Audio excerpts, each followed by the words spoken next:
Morro do Dendê é ruim de invadir. Nós com os alemão vamos se divertir. Porque no Dendê eu vou dizer como é que é. Lá não tem mole, nem pra DRE. Pra subir aqui no morro até o BOPE treme. Não tem mole pro exército civil, nem pra PM. Eu dou maior conceito para os amigos meus. Mas Morro do Dendê também é terra de Deus. Vamos lá!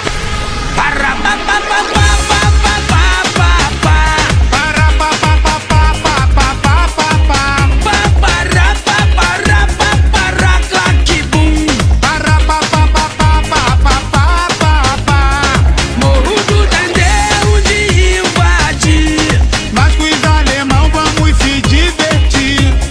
Porque no Dendê eu vou dizer como é que é.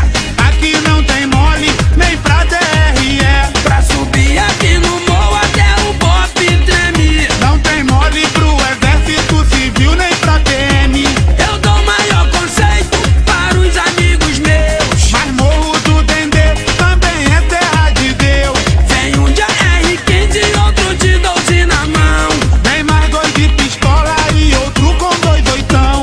Um vai de ouro na frente escoltando o tamborão. Vem mais dois na retaguarda, mas tão de croque na mão. Amigos que eu não me esqueço, nem deixo pra depois. Lá vem dois irmãozinhos de 762. Dando tiro pro alto, só pra fazer teste. De Ina, Indratec, Pistol, eu de Winchester. Eles são bandido ruim e ninguém trabalha. De AK-47 na outra mão a metralha. A vizinhança dessa massa já diz que não aguenta. Nas entradas da favela já tem ponto E 50. se tu tomar um pá, será que você grita? Seja de ponto 50 ou então de ponto 30. Esse rap é maneiro, eu digo pra vocês. Quem é aqueles cara de M16? Mas se for alemão, eu não deixo pra amanhã.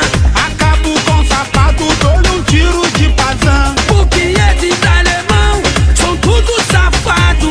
Vem de garrucha velha, dá dois tiros e sai voado. Se não for de revólver, eu pego na porrada. E finalizo o rap detonando de granada.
Morro do Dendê